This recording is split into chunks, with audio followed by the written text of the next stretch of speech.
Now, 37 years after the Tiananmen Square crackdown, tensions have resurfaced over how the events of June 1989 should be remembered. China has sharply criticized the comments from the US and Taiwan, while commemorations around the world continue to keep the memory of the victims alive.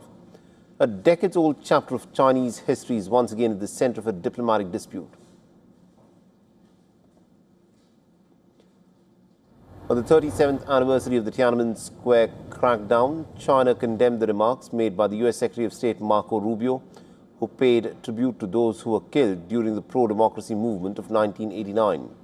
Rubio in a statement said that attempts to censor history could not erase memories of those who stood up for freedom of expression and peaceful assembly. Now, Beijing also reacted swiftly. China's foreign ministry has accused Washington of distorting historical facts and interfering in its internal affairs under the banner of democracy and human rights.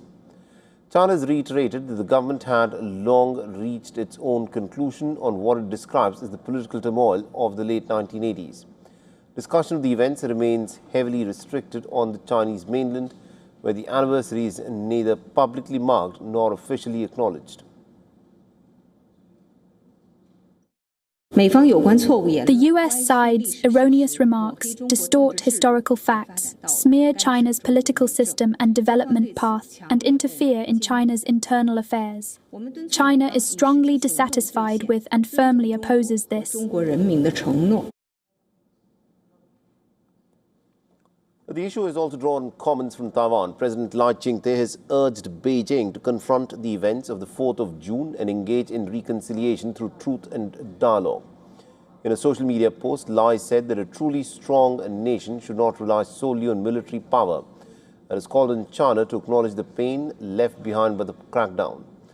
Beijing, which considers Taiwan to be a part of its breakaway renegade territory, has repeatedly rejected Lai's overtures for a dialogue.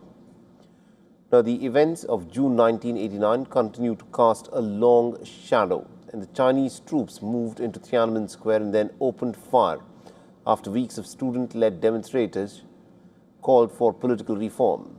The protests began in the middle of April 1989, triggered by the death of a reformist leader, Hu Yaobang, and Beijing has never released a full death roll and censors all mention of it.